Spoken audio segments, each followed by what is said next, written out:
He signed it last Tuesday. I was right there. My brother said that about a man who hadn't spoken a word in 9 days, our father, lying in a hospice bed 3 feet away, eyes half open, unable to lift a spoon, while Pearce waved a fresh life insurance form that named himself the only beneficiary. He said it like he was reading a grocery list, calm, bored almost. Then he turned to our mother, and she looked straight at me and said the part she'd clearly rehearsed. The old one was forged. We all know who did it.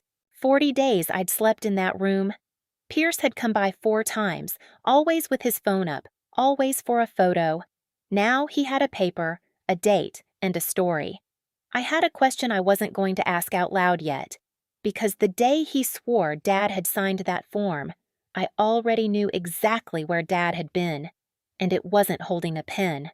I'm Margaux, 34, and the quietest person in that room was the only one with the legal right to be there. Let me tell you how the morning went. It was the 2nd week of June. The room smelled like the lavender lotion I rubbed into Dad's hands every night so his skin wouldn't crack. There was a window that faced a parking lot, a recliner I'd learned to sleep in, and a whiteboard where the day nurse wrote the date in blue marker every morning. That whiteboard mattered later. Hold on to it. My father's name was Garrett Hollister. He'd been a quiet man his whole life, a high school shop teacher who could fix anything with a drawer of mismatched screws. 6 months earlier, the doctors had used the word that ends every other sentence in a place like this, terminal, pancreatic. They gave him a season, maybe 2. He got 1. I was a hospital case manager, the person families call when they don't understand the forms, the person who sits with them while the social worker explains what insurance won't cover. I spent my whole career translating bad news into next steps. So when Dad's diagnosis came, I knew what was coming better than anyone in my family. I also knew the one thing they didn't bother to learn. Paperwork is a kind of love, the boring kind, the kind nobody films. Pearce was 3 years older than me. He sold high-end cars at a dealership off the interstate and wore the kind of watch that announces itself. He was good at rooms. He could walk into a wake and have everyone laughing in 10 minutes, and they'd say what a comfort he was, and he'd never once have asked the widow if she'd eaten. Our mother, Cora Lee, was the one who decided what the family believed. She'd decided long ago that Pearce was the strong one and I was the difficult one, and nothing, not a diagnosis, not a deathbed, was going to renegotiate that. The morning it started, I had been awake since 4. Dad's breathing had changed in the night, that shallow rhythm the nurses gently call the work of dying, and I'd held his hand through it. By 9, he'd settled. By 10, the door opened and Pearce walked in holding a manila folder, and behind him came our mother, and behind her came a man I'd never seen, in a gray suit, with a leather portfolio under his arm. "Margaux," Pearce said, "we need to handle some things." He set the folder on the rolling tray table, the one I used for Dad's cups and swabs, and he opened it like he was unveiling a car. Inside was a single page, a beneficiary designation for a life insurance policy I knew existed, a policy Dad had carried for 30 years. At the bottom was a signature line, and on that line was my father's name, in handwriting that almost looked right. "What is this?" I asked. "It's current," Pearce said. "It's what Dad wanted." That was the first lie of the day. I counted them after. There were 11. The man in the gray suit cleared his throat. He introduced himself as a representative of the insurance company, there at the family's request to verify the documentation. He looked uncomfortable in the way decent people look when they've been brought somewhere to bless something they haven't read. He kept glancing at Dad. He'd never been in a room like this, I could tell. Most people haven't. I looked at the form. I looked at my brother. I looked at my mother, who had already arranged her face into grief and grievance at the same time. "Dad hasn't held a pen in over a week," I said quietly. "He signed it last Tuesday," Pearce said. "I was right there. Before I go any further, if this is already sitting heavy in your chest, take a second to like and subscribe so this story can reach the people who need it. And drop your city and the time it is where you are in the comments. I genuinely love seeing where in the world someone is listening from. Now let me get back to that room, because what happened next still doesn't feel real. Last Tuesday, I let the words sit. I didn't correct him. I didn't reach for anything. I'd learned a long time ago that the fastest way to lose an argument with my family was to win it too early. Pearce liked a stage. The kindest thing I could do, for the truth, not for him, was let him keep talking on it. To understand why I didn't just scream, you'd have to know what the last 40 days had actually been. When the hospice team first met us, the intake nurse asked a question families dread. Who has authority to make decisions if Garrett can't speak for himself? Everyone went quiet. My mother looked at Pearce. Pearce looked at his phone. And then my father, who could still talk then, who could still sit up and crack a small joke, pointed one finger across the room at me. "Margaux's got it," he said. "She's had it for years." He wasn't being sentimental. He was being practical, which was the only way he ever loved anyone out loud. 2 years before, after a heart scare, he'd asked me to be his healthcare proxy and his power of attorney. Not Pearce. Me. He said it plainly, in his kitchen, over coffee. "You're the one who reads the fine print."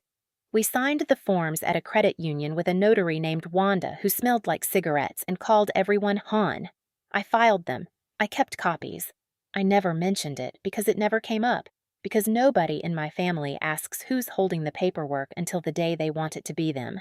So when the hospice nurse asked who had authority, my father answered, and the nurse wrote my name on the chart, and that was that. My mother's mouth tightened. Pearce shrugged. I think they both assumed it was a formality, something to be smiled past.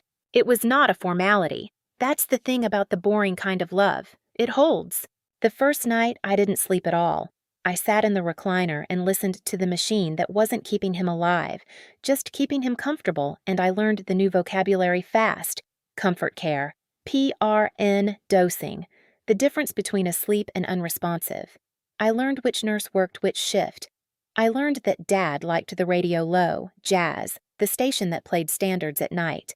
I learned to read the whiteboard from across the room in the dark. Pearce visited on day 3. He came in loud, smelling like cologne in the cold, and he stood at the foot of the bed and held his phone up over Dad's face. "Smile, old man," he said, and took a picture and posted it within the hour with a caption about cherishing every moment. He stayed 11 minutes. I timed it, not because I'm petty, but because by then I'd started timing everything. When you're the only one in the room, time is all you have to count. My mother came more often, but she came to manage, not to sit. She'd rearrange the cards on the windowsill. She'd ask the nurses questions she'd already asked me. She'd tell me I looked tired in a way that meant I looked unkempt, and she'd tell me to go home and shower. And the one time I did, I came back to find she'd let a visitor in who upset Dad so badly his oxygen dipped, and she said, "Well, you weren't here," as if that settled it. I didn't leave again after that. 40 days I slept in the recliner. I learned the sound of his breath the way you learn a song. And every one of those 40 days, I wrote nothing down to use against anyone. I want to be clear about that because of what people assumed later. I didn't keep a notebook of their cruelties. I didn't set up a camera. I didn't record a single conversation. I'm telling you this not to seem noble, but because it matters to what happened. I never built a case. I just stayed. The staying was the whole thing, and it turned out the staying was the one thing none of them could fake. What I didn't know yet that morning in June was that staying had quietly given me something my brother could never produce. A timeline. I'd lived every hour of it. He'd visited it 4 times for photos. So when he picked a date out of the air, he picked it blind. He picked the worst possible one. But I'm getting ahead of myself because the form Pearce slid onto that tray table in June didn't appear out of nowhere. He'd been building toward it for weeks, in plain sight, and I'd watched it happen the way you watch weather come in over a field, too far off to do anything but name it. It started around day 15. Pearce showed up on a Sunday, no phone in his hand for once, which should have been my first warning. He sat in the visitor chair, the one I never used because it faced away from the bed, and he made small talk for 10 minutes. The dealership, a trip he was thinking about. Then he leaned forward and lowered his voice the way salesmen do right before the part that matters. "Marg, we should talk about Dad's affairs," he said, "while he can still weigh in." "His affairs are handled," I said. "He handled them 2 years ago." Right, but things change. People change their minds at the end. It happens. He might want to even things out. Even things out! I knew exactly what that meant, and so did he, and we both pretended I didn't. If Dad wants to change something, I said, he can tell me. He can tell the nurse. He can tell you. He's not gone, Pearce. He's in the bed. Ask him. Pearce glanced at Dad, who was dozing, his breath even. He didn't ask him anything. He never did. He looked back at me and smiled the smile he used on customers who were about to walk. I just don't want there to be hard feelings later, he said. About money. You know how families get. I know how ours gets, I said. He left 20 minutes after that. He didn't say goodbye to Dad, and that night, going through my own email out of habit, I found the thing that should have scared me more than it did. A week earlier, Pearce had called the insurance company. I knew because Dad's policy had me listed as an authorized contact, the boring kind of love again. So when someone phoned asking about the policy, the company had sent a routine notification to the email on file. Mine. A request was made regarding policy ending in the last 4 digits on file. If this was not you, please contact us. It wasn't me. It was him. Asking, weeks before Dad lost his voice, what it would take to change a beneficiary. I sat with that notification for a long time. I want to be honest about what I did with it, because it's the opposite of what you'd expect from these stories. I didn't save it as a weapon. I didn't forward it to a lawyer. I didn't print it and hide it in a folder. I read it, and I understood what my brother was doing, and I decided to do nothing, because doing something would have meant turning my father's last weeks into a fight, and I wasn't going to give them that. I wasn't going to stand over a dying man and argue about his money. So I let it sit. I went back to swabbing his lips and reading him the sports page. That was the choice, and maybe it was a naive one, but I'd decided the room was going to stay a place where my father was cared for, not a place where his children fought over what he'd leave. I couldn't control what Pearce did outside that door. I could control what happened inside it. What I didn't count on was that he'd bring the fight to the bed itself. A few days later, day 20 or so, my mother arrived with a casserole and an agenda. She set the dish on the windowsill, fussed with the blinds, and then said, in the bright voice she used for ambushes, that she and Pearce had been talking, and that they felt I'd taken on too much, and that maybe it was time to share the load. A second set of eyes on the decisions. A family vote on the big ones. There aren't going to be any big ones, I said. He's on comfort care. The decisions are all small now. Whether to turn him, when to call the chaplain, whether the music's too loud. Well, those matter too, she said. We're his family. Then come sit with him, I said. That's the only decision left that matters. Sit with him. She looked at me like I'd said something obscene. She picked up her purse. She told me I'd always made her feel unwelcome, which was a remarkable thing to say in a room I hadn't left in 20 days, and she went home. I didn't realize until the door clicked shut what they were actually doing. They weren't trying to help carry the weight. They were trying to dilute my authority before the moment they needed it gone. If they could get the family voting on decisions, then later, when they produced a piece of paper, my name on the chart wouldn't matter so much. It would be one vote among several. They were softening the ground. It almost worked. That's the part nobody tells you about quiet manipulation. It's reasonable sounding. Share the load. A second set of eyes. We're all family. Said in a hospice hallway, it sounds like decency. I came close more than once to agreeing just to stop the friction. The only reason I didn't was a thing my father had said in his kitchen 2 years before, the day we signed the forms, the day I almost talked him out of it.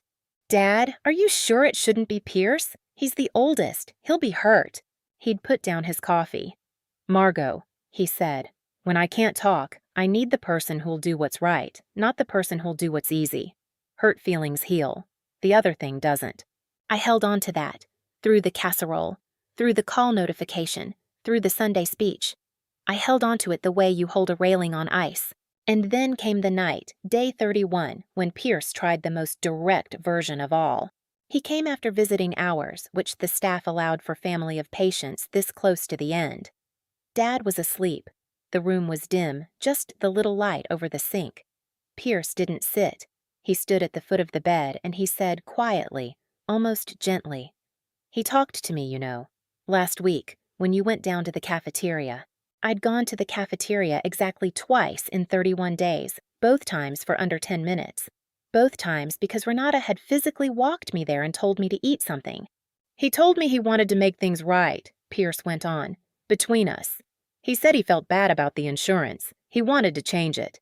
I looked at him for a long moment. Then I looked at our father, who could no longer confirm or deny a single word, which was, of course, the entire point of waiting until now to say it. Pearce, I said, he can't speak. He could last week.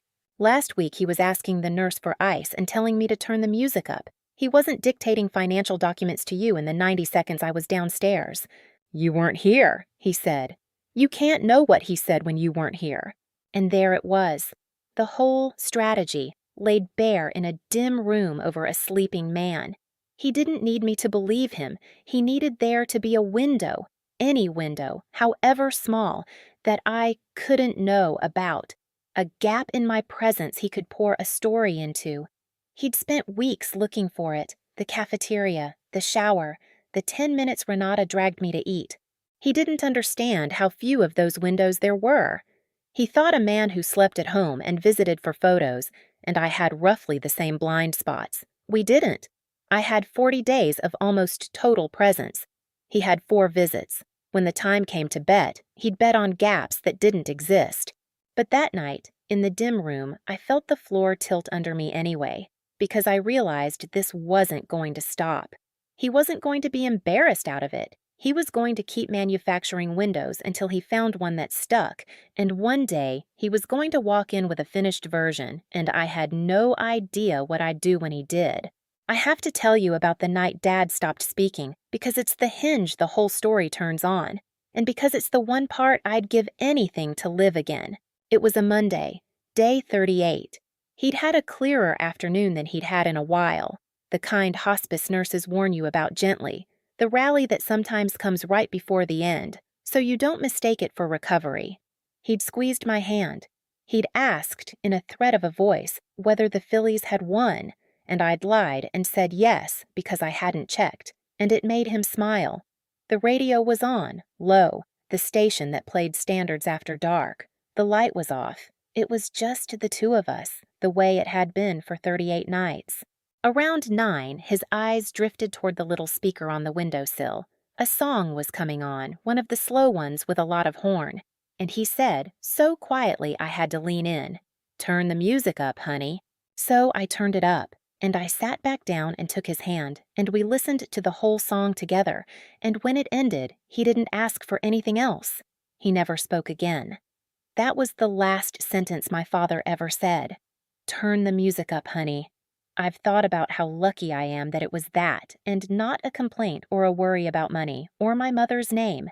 It was music. He went out wanting more of something beautiful.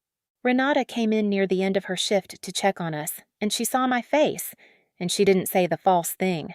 She didn't say he'd be fine. She crouched by the recliner and she said, "He can still hear you. Hearing's the last thing to go. Keep talking to him. He knows you're here." And then she did the thing I'll always love her for. She wrote it on the chart. The time, the transition, the last verbal communication, not knowing, none of us knowing, that her boring, careful, professional habit of recording the truth as it happened would one day be the exact thing that protected my father's name from his own son. That's the funny thing about the people who do the unglamorous work. The nurse who charts the time. The notary who actually witnesses the signature. The daughter who reads the fine print. Nobody films them. Nobody toasts them. And then the day comes when the whole truth of a thing rests entirely on the fact that, while everyone else was performing, they were quietly writing down what was real. I talked to Dad all that night. I told him about the birdhouse he'd helped me build when I was 9, the one that listed to the left because I'd refused to let him fix my crooked nail. I told him I still had it. I told him I had everything handled, that he didn't need to worry, that he could let the music carry him wherever he was going. By morning, he couldn't swallow. By that afternoon, the Tuesday afternoon my brother would later swear he'd signed a document, he was deep under, unreachable, the restlessness starting. I held his hand through it. I never let go. So when Pearce arrived 3 days later with his form, he was building a story on top of the one night I would remember in perfect, unbearable detail for the rest of my life. He couldn't have picked worse ground. He just didn't know it because he hadn't been there for any of it. The finished version arrived 3 days before the morning with the insurance man. He brought it to me privately first. I think that detail matters because it tells you he knew. People who believe they're in the right don't rehearse in the wings. It was late afternoon, that hour when the hospice goes quiet and the light through the parking lot window turns the color of weak tea. Dad was asleep. Renata had gone off shift.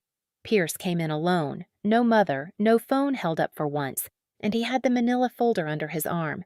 He pulled the visitor chair closer than he'd ever sat, and he opened it, and he showed me the form. My father's signature on a beneficiary change naming Pearce. I looked at it for a long time. I knew Dad's signature the way you know a face, the way the G in Garrett looped, the way he never quite closed the second R. This was close. It was a good copy. But it was a copy. The pressure was wrong. Real signatures speed up and slow down, and this one had the careful, even drag of a hand tracing rather than writing.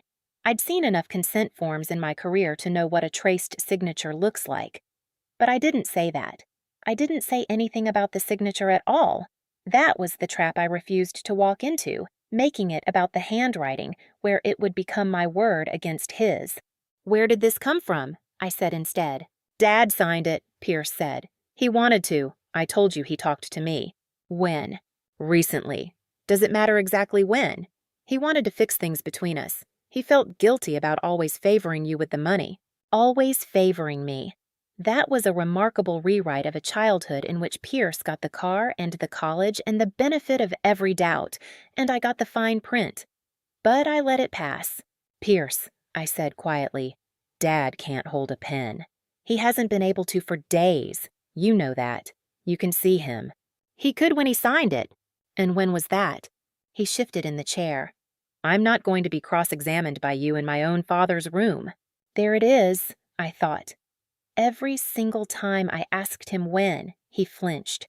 Not because he was grieving, because the when was the one thing he couldn't nail down, and some animal part of him already knew it was the soft spot, even before the rest of him admitted it. I handed the folder back to him. I'm not going to fight you over this, I said. Not here. Not over him. If you want to take that form somewhere, take it. But I'm telling you, brother to brother, one time, plainly, don't. Because it isn't true, and the moment anyone asks you a simple question about it, it's going to come apart, and you're going to be standing in the wreckage. I meant it as mercy. I want you to understand that. I wasn't bluffing or laying a trap. I was, in the most literal way, trying to save him from himself. I could already see how it would go. I'd watched my brother oversell a thing 100 times, a car, a vacation, a version of himself. And I knew that when you build something on a story instead of a fact, all anyone has to do is ask one boring question, and the whole structure shudders. He stood up. He tucked the folder under his arm, and he said the thing that told me he'd already decided to do it in front of an audience, because Pearce never could resist a room. We'll see what the insurance company says, he said. I'm having someone come out. Make it official. You can be there or not. Your choice. He left, and I sat with my sleeping father in the tea-colored light and understood that in 3 days my brother was going to walk into this room with a stranger and a forged paper and try to take a dead but not yet dead man's name in front of witnesses, and that there was nothing I could do to stop him, and this is the part that steadied me, that I didn't need to. I just needed to be in the room, which I was going to be anyway, which I had been for 37 days, which I would be for however many were left. There's a strange kind of calm in watching someone walk away, certain they've already won, while you sit there knowing the ground under them is hollow. Not triumph. Just the quiet of knowing the math. I found out in June what it cost him. Now, back to the room. Last Tuesday, I said. Not a question. Just the words, set down gently between us like a cup I was handing back. Right, Pearce said. Tuesday. He was lucid. He asked for the form himself. Mom was here.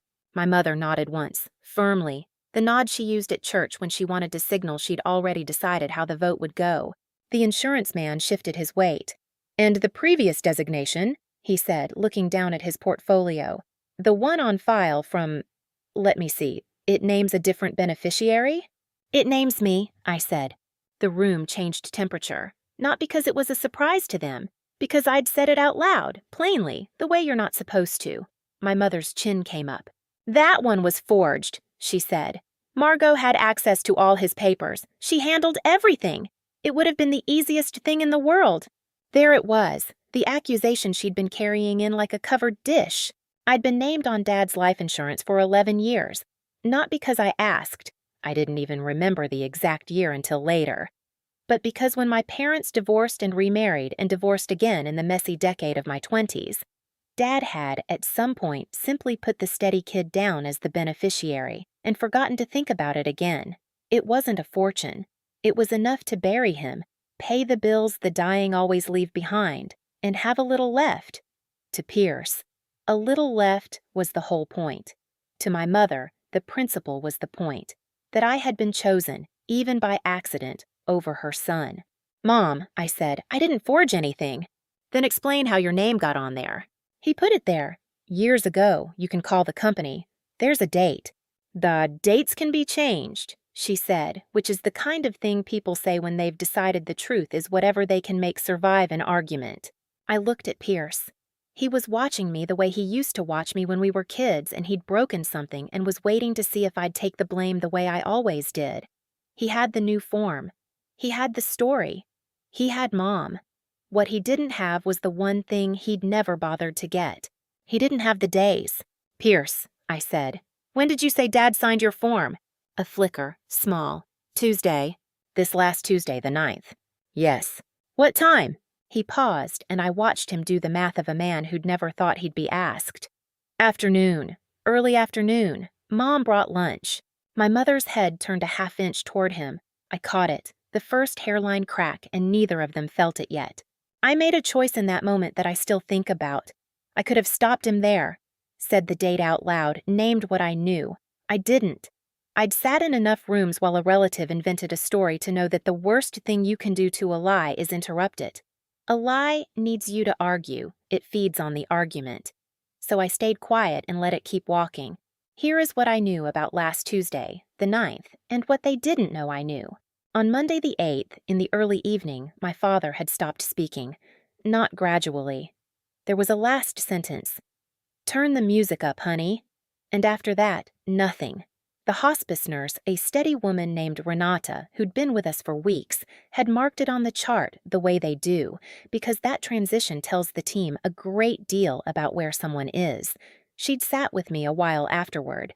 She'd told me it was normal, that hearing often stays even when speech goes, that I should keep talking to him. So I did. All night. I told him about the birdhouse he'd helped me build when I was 9. By Tuesday morning the 9th, he could no longer swallow. They'd switched everything to comfort medication delivered another way, and they'd increased it because the restlessness had started, the kind that means the body is letting go. By Tuesday afternoon, the exact window Pearce had just described, the lunch hour window, my father was deeply sedated and unresponsive. He did not open his eyes that day. He did not lift his hand. He certainly did not sit up, ask for a document, and sign his name in a steady hand. I knew this not because I'd written it down. I knew it because I'd been holding that hand the entire time. And there was one more thing, the smallest thing. The thing that turned a private certainty into a public one. My mother had not been there on Tuesday afternoon. She'd been at the dealership with Pearce, signing the paperwork to trade in her car for a newer one, a thing Pearce had been pushing for weeks, a thing he'd posted about, top down, sunglasses on, treating Mom right. I knew the timing because Renata had asked me that very afternoon whether the rest of the family was coming. And I'd said no, they were out, and Renata had nodded and turned the jazz up a little for Dad and me. So, when my mother nodded along to "Mom brought lunch Tuesday," she was vouching for an afternoon she'd spent 40 minutes away, choosing a sunroof. I didn't say any of this. Not yet. I want you to understand the restraint because it wasn't weakness. It was arithmetic. The moment I corrected one detail, they'd adjust the others. If I said Dad couldn't sign Tuesday, Pearce would say, Monday then. If I said Mom wasn't here Tuesday, she'd say, I came twice that week. I get the days mixed up. Grief does that. Every fact I handed them was a fact they could bend. So I handed them nothing. I asked questions instead. And the beautiful, terrible thing about a lie that has to keep walking is that the more confident the liar, the faster he runs out of road. Early afternoon, I repeated. Tuesday the 9th. Mom brought lunch. Dad was lucid, sat up, and signed.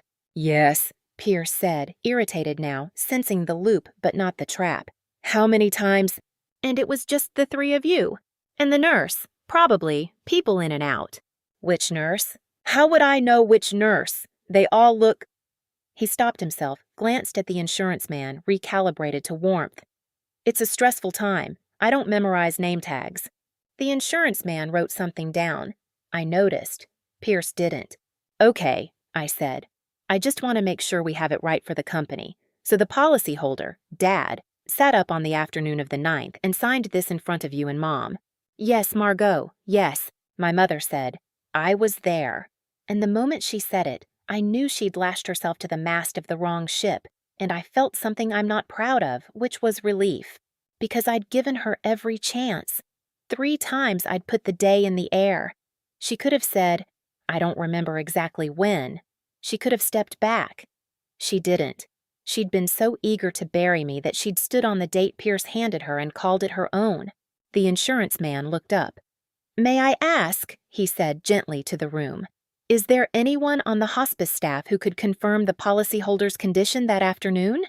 It's standard. For a designation this recent, with a beneficiary change, we'd want to note the policyholder's capacity at signing. And that ordinary procedural sentence was the match. Pearce said too fast. He was fine that afternoon, sharp. We had a real conversation. I let a few seconds go by. Then I reached over to the wall by the bed and I pressed the call button. Not to make a scene. Call buttons summon nurses. That's all they do. I pressed it the way I'd pressed it 100 times in 40 days to ask for a swab or a turn or a refill. But Pearce flinched like I'd pulled a fire alarm, and that flinch told the insurance man more than any document could. What are you doing? My mother said. He asked if a staff member could confirm Dad's condition, I said. So let's ask one. What none of them knew was who was on shift that morning, and that she'd been there Tuesday too. The door opened and Renata came in. Scrubs the color of a robin's egg, reading glasses pushed up into her hair, the unhurried walk of someone who has been doing the hardest job in the building for 20 years and has stopped rushing for anyone. Everything all right, Margaux? She asked. And then she took in the room, the suit, the folder, my mother's posture, my brother's color, and her face did the thing experienced nurses' faces do, which is go completely, professionally blank. This gentleman is from the insurance company, I said. He has a question about Dad's condition on a specific day. I think you can answer it better than I can. The insurance man stood, a little relieved to be talking to someone whose job had rules. Thank you. We're verifying a document, he said. I just need to understand the policyholder's status on the afternoon of Tuesday the 9th. His ability to communicate, sign, that kind of thing. Renata didn't look at me. That was important. She didn't check my face for the answer she was supposed to give. She just walked to the foot of the bed, glanced at the chart clipped there, and then at Dad, and her voice when she spoke was the flat, kind voice of someone reading a thermometer. Tuesday the 9th? She said. Mr. Hollister was nonverbal by then. He'd stopped speaking Monday evening. That's documented. By Tuesday morning, he couldn't take anything by mouth. We'd moved to comfort dosing and increased it that afternoon because he was restless. He was unresponsive most of the day. He didn't open his eyes Tuesday. She paused. He hasn't, since Monday night. Silence, the kind that presses on your eardrums. That can't be right, Pearce said. Renata turned to him, not unkindly. Were you here Tuesday afternoon? Yes, we were all here. I worked Tuesday, Renata said. Day shift. I don't recall you being in that afternoon, but I'm not the only staff on the floor. It'll be in the visitor log at the desk if it helps. The clinical record's clear either way. He couldn't have signed anything Tuesday. He couldn't hold a cup. The insurance man sat back down, slowly, and opened his portfolio, and I watched him do the small, honest thing that ended it. He turned the new form face up and looked at the signature on it, and then he looked at the bed, at the man who hadn't moved this whole time, and something in him quietly decided. But Pearce, and this is the part I'd been waiting for, the part I could never have manufactured, Pearce decided to keep running. "Okay, it wasn't Tuesday," he said. I'm under a lot of stress, okay? It was earlier. It was the weekend, Saturday." "Saturday the 6th, I said." "Yes," my mother said, "Saturday." And there it was again, the nod, the vouch, automatic, fatal. "I'm going to pause here because I need you to predict something with me. Pearce just moved the date to Saturday the 6th. He thinks he's recovering. Mom just backed him on Saturday, too. Before I tell you what was wrong with Saturday, what do you think happened on the 6th? Comment your guess." Most people don't see this one coming because it's not the kind of thing that ends up in a hospital record at all. Saturday the 6th was the day of my cousin's wedding. The whole family had gone. Pearce had been a groomsman. There are, to this day, roughly 200 photographs of my brother in a rented tuxedo, lifting a champagne glass, dancing with our aunt, posted by half the relatives in 3 states, all of them stamped. Because phones stamp everything now, Saturday the 6th, 4 hours away, at a vineyard. He hadn't been within 4 hours of this room on Saturday. And neither had Mom. They'd both been in the wedding party. There was a picture, which I'd seen, of the two of them at the head table, my mother in lavender, Pearce with his arm around her, the caption something about family being everything. I didn't say any of this either. I didn't have to. Because the insurance man, who had been quiet, asked the simplest question in the world. "And on Saturday," he said, "the policyholder was lucid? He sat up and signed?" "Yes," Pearce said. "Saturday, definitely Saturday." "Were you here Saturday?" Renata asked. The same question, the exact same calm. And Pearce, cornered, did what cornered people do. He reached for the truth as a weapon without realizing it would cut him. "We had a family event Saturday," he said, "but we made time. We came by. We always made time." "You came by the hospice on Saturday the 6th, I said. "Yes." "Before or after the wedding?" The word landed in the room like a dropped tray. My mother's mouth opened and closed. Pearce's face did something I'd never seen it do. It stopped performing. For 1 second, my brother looked exactly like what he was, which was a man who had walked into a deathbed with a forged form and a story he hadn't checked against a calendar, because he'd never imagined anyone in this family would dare to check it against him. "What wedding?" the insurance man said. Not even a question. A door closing. "It doesn't matter," my mother said too loud, standing. "This is private. This is a family matter, and she—" She pointed at me, the old gesture, the one I'd grown up under. "She has turned a tragedy into a circus. He is dying. Her father is dying, and she's playing lawyer." "Mom," I said, "you always did this. You always had to be right. You couldn't just let your brother have something. Just once. Your father isn't even cold, and you're—" "He's not gone yet," I said, and my voice cracked for the first time all morning, because that was the true thing under all the false ones, the thing I'd been holding at arm's length so I could function. "He's right here. He can probably hear us. Renata says hearing is the last thing to go." The room went quiet in a different way. I walked to the head of the bed. I put my hand on my father's hand, the one I'd lotioned the night before, the one that couldn't squeeze back anymore. I leaned down and I said, low, just for him, "It's okay, Dad. I've got it. You always knew I would." And I straightened up. If you've made it this far and your chest is tight, you understand why I tell it slow. Because the loud part, the part everyone wants, was over in about 90 seconds. But it took 40 days of silence to earn it. The insurance man closed his portfolio. He spoke carefully, the way professionals speak when they've realized they were nearly made complicit in something. I'm going to be direct," he said, "because I have an obligation to. The policyholder has not been capable of executing a document since at least Monday evening, per the clinical record and per staff who were present. Any beneficiary designation dated this week cannot be valid. I will not be able to process this." He looked at the form in his folder like it had personally embarrassed him. and given the questions raised, the company will need to review how it was produced. A notarized signature on a date the signatory was clinically incapacitated is a serious matter. He signed it, Pearce said, but the air had gone out of it. He was saying it to himself now. Then we'll establish when and how, the man said. There'll be a process. Process. The boring word. The word my family had never once made room for. The word that, it turns out, is the only thing that protects the people who can't speak for themselves. I want to tell you I felt triumphant. I didn't. I felt the way you feel when you've been bracing against a door for so long that when it finally holds, your arms just shake. Pearce gathered his folder. His hands weren't steady. This isn't over, he said, the way men say it when it is. Pearce, I said. He looked at me. I never wanted the money. I want you to hear that. You could have just asked me. We could have split it. I'd have signed it over to you this morning if you'd come in here and grieved with me instead of... I gestured at the bed, at the form, at all of it. This. It was true, and it was the cruelest thing I could have said, and I knew that when I said it, because it meant he hadn't been forced into this by need. He'd chosen it out of something smaller. Greed, maybe. Or just the lifelong assumption that whatever I had, he was owed. His jaw worked. He didn't answer. He left. My mother stayed in the doorway a moment longer. She looked at me, and for 1 second I actually thought, she was going to cross the room and stand beside me at her dying husband's bed and just be his wife for a while. That was the version of her I'd been waiting 34 years for. You've always been cold, she said instead. And she left too. Renata waited until their footsteps faded.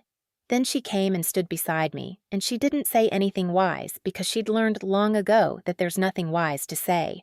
She just put her hand on my shoulder and looked at Dad with me. Hearing's the last to go, she said quietly. He heard you, you know. The part where you told him you've got it. I nodded. I couldn't talk. Turn the music up? She asked. Yeah, I said. Turn it up. She did. Jazz, low and warm. A standard he used to hum in the garage. I sat back down in the recliner I'd slept in for 40 days, and I held my father's hand, and we listened. If you thought that was the end of it, if you thought my brother walked out of that room and gave up, then you don't know my family. I didn't either, not really, until what they did next. Because Pearce was right about one thing. It wasn't over. He'd lost the room. He hadn't lost his nerve. The first sign came 2 days later in the form of a phone call I almost didn't take. The hospice social worker, a kind, careful woman named Adeline who'd helped me with the paperwork the first week, asked if I had a minute. She did not sound like herself. Margaux, she said, I need to let you know we received a communication this morning from an attorney representing your mother. I sat down on the edge of the recliner. Representing her about what? Oh, they've raised a concern about decision-making authority. They're alleging, and I'm reading this carefully, that you may have exercised undue influence over your father in obtaining the power of attorney, given that you're the named beneficiary on a policy. They're requesting the facility recognize the family collectively until it's, quote, sorted out. I want to describe to you exactly what that sentence did, because if you've ever had your competence weaponized against you, you already know. They had taken the truest thing about me, that I was the one who stayed, the one who read the fine print, the one Dad trusted, and turned it into the accusation. I was close to him, therefore I'd manipulated him. I handled his papers, therefore I'd forged them. I was named, therefore I was suspect. Every act of care became evidence of a crime. Adeline, I said, is this going to change his care? Right now? Today? No, she said quickly. Your authority stands. The document is valid on its face. Nothing's been overturned. But I have to be honest with you, they're not really aiming at his care. They're aiming at after. They're building a story for later, for the estate, for the insurance. After. The word my mother had used. The word that meant they had already, in their hearts, moved past the man in the bed. I thanked Adeline. I hung up. And then I did something I'm not proud of, which is that I went into the little bathroom off the hospice room, ran the water so no one would hear, and I came apart for about 4 minutes. Not loudly. I've never been a loud crier. But fully. because I understood, standing there with my hands braced on a sink in a building where my father was dying, that they were going to take the next year of my life and turn it into a fight, and that they might win, because winning these things isn't about the truth. It's about who has the stomach for it, and I was so tired I could barely stand. This is the part of the story where I lost. I want to be honest about that because these videos always make it sound like the truth wins clean and fast. It didn't. For about 3 weeks, I genuinely thought I was going to lose everything that mattered. Not the money I'd have given away, but the story, the version of events. I thought they were going to make me the villain who'd manipulated a dying man, and I thought it might stick, and I had no idea how to stop it. Here's what made it worse. They got Aunt Diane. Diane was my father's sister. She lived 2 states away and hadn't visited the hospice once, which didn't stop her from having opinions delivered by phone at high volume. My mother got to her first, with the version where I was a calculating woman who'd isolated a sick man, cut his family out, and arranged to inherit. And Diane, who loved my father, who was grieving, who wanted someone to blame for the unbearable fact that her brother was dying, believed it. Of course she did. It's easier to be angry at a person than at a disease. Diane called me the day before my father died. I'll never forgive the timing, though I've forgiven worse. She told me I should be ashamed. She told me my father would be heartbroken to see what I'd become. She told me Pearce was devastated and that I'd turned the whole thing into a courtroom at his deathbed. I held the phone away from my ear and looked at my father, sleeping, hours from the end, and I let her talk until she ran out, and then I said the only thing I had left. Aunt Diane, he's still here. If you want to see your brother, the door's open. Come sit with him. She didn't come. None of them came, those last hours. That's the cruelest math of all, the one I still can't make balance. They had the time to call lawyers and aunts and to build a case about who deserved his money. They did not have the time to drive over and hold his hand while he died. My father died 8 days after the room. Wait, I need to be exact, because exactness is the whole point of this story. He died on a Wednesday in the early morning, a week and a day after Pearce's form. The radio was on. My hand was in his. He was not alone. He had been the whole time, except for the timing of pictures. And here's where I thought I'd lost for good. Because with Dad gone, the thing protecting me, his living presence, the chart, the proxy that only mattered while he breathed, was gone too. Now it was just an estate. Now it was lawyers and accusations and a family that had decided I was the thief. Now it was after. The exact terrain they'd been preparing for the whole time. I'd love to tell you the family rallied at the end. They didn't. Pearce didn't come back to the room. My mother came once, the day before, and sat for 20 minutes by the window without speaking to me, and then she left, and that was the goodbye she chose, and I've made my peace with the fact that it was the most she had. For about 3 weeks after the funeral, I lived inside the dread of it. The lawyers' letters kept coming. My mother's attorney requested records. There was talk of a hearing to determine whether the proxy had been validly obtained, which would have meant me, in a room, being asked to prove I hadn't manipulated my own dying father. I couldn't sleep. I'd lie awake building defenses in my head, arguments, evidence, the very thing I'd refused to gather while he was alive. I almost hired a lawyer of my own and went to war. I almost became the person they already said I was. And then the case my brother had built. The same way he built everything, fast and for show, without checking it against a calendar, collapsed under its own weight. Just like in the room. Exactly like in the room. Because Pearce could not stop running.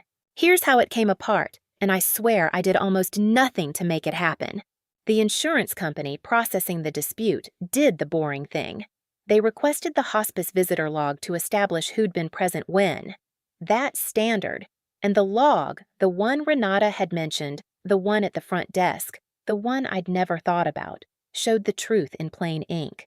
It showed me, signed in, day after day after day, a near unbroken column 40 entries deep, and it showed Pearce 4 times.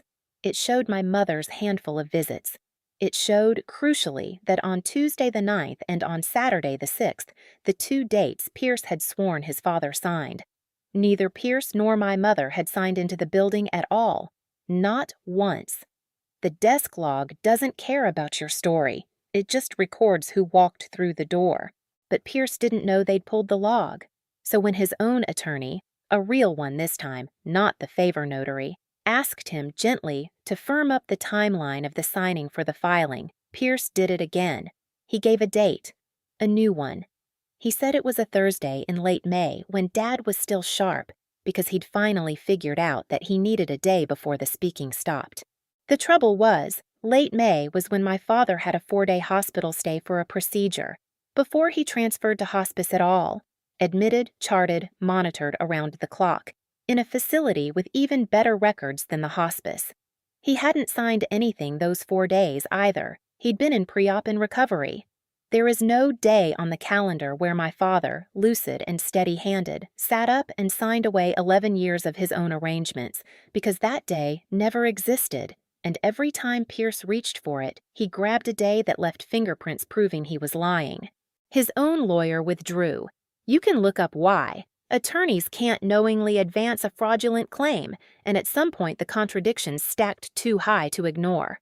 When your lawyer fires you over your own story, the story is over. And then Aunt Diane found out about the wedding. This is the part I treasure, quietly, because I had nothing to do with it. Diane, still convinced I was the villain, had been telling the wider family her version. At some point, a cousin, the one whose wedding it had been on Saturday the 6th, heard that Pearce was claiming he'd been at the hospice that very afternoon, signing documents with their father. The cousin was confused. Because Pearce had been a groomsman, the cousin had 200 photos. There was video of Pearce giving a toast at the reception at 4 in the afternoon, a glass of champagne in his hand, 4 hours from the hospice, on the exact day he'd sworn to an insurance company he'd been at a deathbed. The cousin showed Diane the video, not to take sides, just because it didn't add up. Diane called me a week later, a different Diane. Her voice was small. She said, "I owe you an apology, and I'm not going to make it a short one." And she didn't.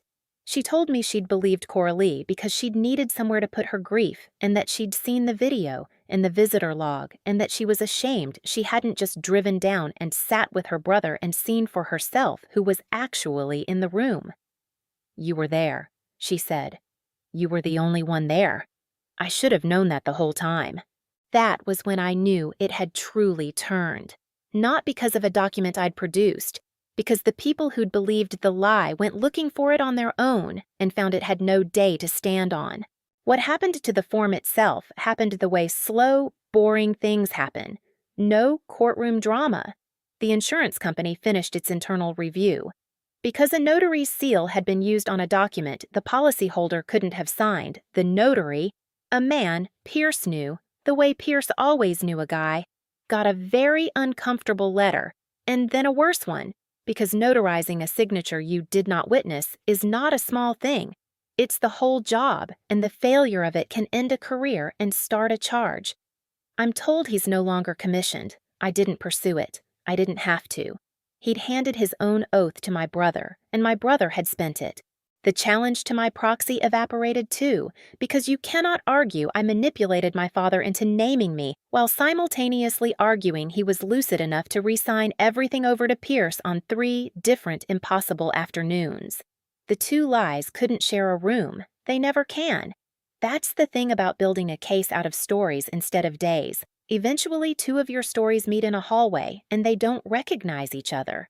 The original designation, the one with my name, the one my mother had sworn I'd forged, was never forged. The company confirmed the date electronically in about a day. It had been filed 11 years before, when I was 23 and didn't even know it had happened, by a tired man who'd just gone through his second divorce and put down the kid who read the fine print. There was nothing to challenge. My mother's accusation evaporated the way accusations do when they meet a timestamp. The funeral happened in the worst of it before the case collapsed, when the family still believed Coralie's version. I want to tell you about it because it was the lowest point, and because of what my father reached out of the grave to do for me there, though he'd never have called it that. My mother tried to take the funeral too. Of course she did. She called the funeral home and told them she was the widow and would be handling arrangements, and for a day it looked like I'd be a guest at my own father's service, seated somewhere in the back. Then the funeral home called me, because I was the named executor in the will my father had made with the same quiet care he'd made everything. The will my mother didn't even know existed yet. The boring kind of love. It held there too, so I planned it. And the day of, the church filled with people I half recognized, neighbors, former students, men in their 40s and 50s who'd learned to use a lathe in my father's shop class and had driven hours to stand in the back with their hands folded. My mother sat in the front row beside Pearce, both of them in careful black, both of them, I knew, telling anyone who leaned in that the daughter had isolated him, had taken everything, had broken the family. I could feel the story moving through the pews like a draft. Then I got up to give the eulogy, and I almost couldn't do it because the grief and the exhaustion and the 3 weeks of being called a thief had hollowed me out. I stood at the lectern and looked at the casket, and I forgot every word I'd planned. And in that silence, an old man in the third row, Mr. Albright, who'd taught alongside Dad for 20 years, said not loudly, just enough, "Tell 'em about the screws, Margaux." And I did. I told them about the drawer in the shop labeled "Might Need," full of mismatched screws and odd washers and brackets that fit nothing in particular, that my father had kept for 30 years because, he said, the day you throw a thing away is the day before you need it. I told them that's how he loved people too. He kept everyone. He never threw anyone away. He just quietly made sure, in his undramatic way, that when the time came and you needed something, it would be there. I didn't say a word about my mother or my brother. I didn't have to, because as I talked, I watched the room understand something the gossip couldn't survive, that the daughter at the lectern, the one who knew about the drawer, the one those old men had asked to tell the story, that daughter had clearly known the man in the casket, had been near him, had loved him in the unfilmed way. You can't fake that, and you can't argue against it.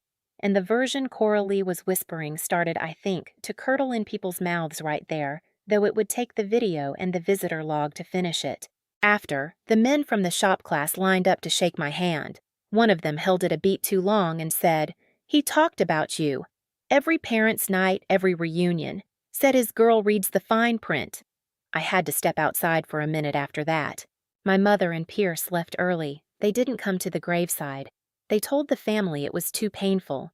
It was too public, is what it was. The narrative was already slipping, and they could feel it. The money came after the case fell apart.